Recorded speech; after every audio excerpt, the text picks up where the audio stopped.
तो बड़ी खबर आ गई बाजार खुलने से पहले ही मूडीज ने जिस तरह का अपग्रेड डिलीवर किया है सॉवरेन रेटिंग अपग्रेड, आपको लगता है कि ये एक बहुत राइटली सही वक्त पे आया हुआ ट्रिगर है और ये मार्केट को यहाँ से और फ्यूल करेगा नया हाई हिट करने के लिए, या फिर मे बी निफ्टी को 11,000 चेस करने के लिए?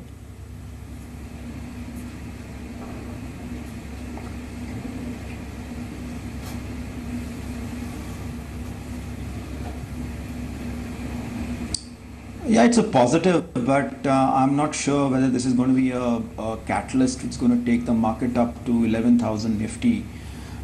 So it's a part payoff in one sense. So Moody's is just one rating agency. You've got S&P and then you've got Fitch also, which need to upgrade India's ratings. But having said that, I think this is a payoff for the 3-year effort of the government to set the macro right in terms of the effort to control the current account deficit, the fiscal deficit, bring inflation under control.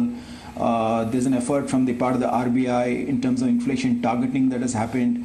So all that has kind of resulted in this move that has been taken by Moody's to up both the domestic as well as the external rating by a notch. So I think when this current government came in, I think the CAD was mid-single digit and it's come down to sub 1%. You had fiscal deficit which was fairly high. Central fiscal deficit at 4.5% has come down to 3.2%. At least that's the targeted number for this year. And inflation has come off from low double digit to 4-5% right now. So there have been fairly decent positives that have come on the macro front, which have been rewarded by Moody's. Obviously GST, demonetization, increasing the tax base, all that has also had an impact on the outlook for growth in the medium to long term. Though in the short term I would think that these steps will probably impact growth, which have impacted growth in the very near term. But from a medium to longer term perspective, these are all steps which are going to positively contribute to growth, to increasing the tax base and stuff like that. So that's, I think, what's got reflected in Moody's move. But I don't think this is a catalyst for a very major up move of the markets. For instance, if I look at the 10-year yields, they've down by maybe about 10 basis points from where they were yesterday. But you should remember the 10-year yield was about 6.2% in December of 2016. That's the low we saw. And we saw that run up to almost 7.6 yesterday. So we are down by about 10 basis points. So to that extent, it's a one-off move. It's positive, but not a big one is what I would say. It's not going to change the entire direction of the market. The market has been moving up. To that extent, it's just a little bit of fuel to the move is what I would say. Girish, I think what I hear you say is that the bigger issue or the bigger catalyst would be the revival in earnings. Since you research so many companies with you and your team, after the recent results, are you being able to make an outlook in terms of the next quarter or the quarter after that for a strong revival?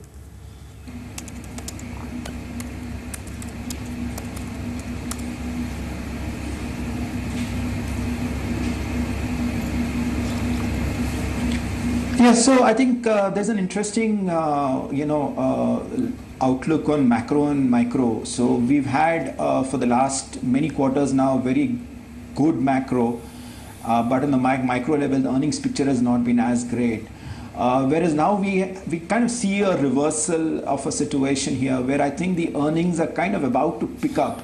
So September quarter earnings in an aggregate perspective, except maybe a few pockets like say corporate banks where there were some issues with asset quality, or say the oil marketing companies where the numbers disappointed.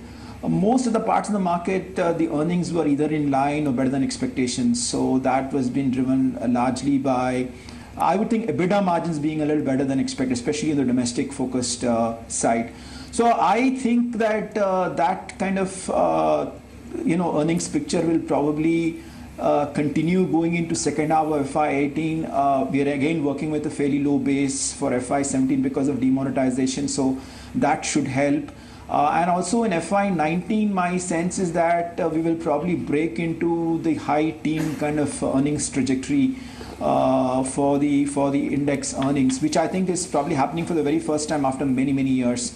So to that extent, I think earnings picture is looking definitely a lot better than it did a few quarters back, and September quarter earnings has been a bit of a surprise. But having said that, the macro is turning a little adverse. While it's interesting that Moody's upgrade has come on a day or come at a time when macro is turning a little negative, in the sense that we've seen crude prices going up, inflation is turning up, 10-year yields have gone up. So there could be a little bit of pressure if crude remains where it is right now, and there could also be some higher fiscal spending coming through if the Gujarat election results aren't exactly too great. I mean, if BJP loses seats from where it had in 2012, I mean, if they get lower seats, my sense is there could be a greater amount of social spending that could happen. Even the finance minister yesterday kind of hinted at a situation where you could potentially see some of the fiscal conditions being breached a bit going into FY19. So I would think the roles of both macro and micro have kind of a little reversed. So micro is looking a little better now.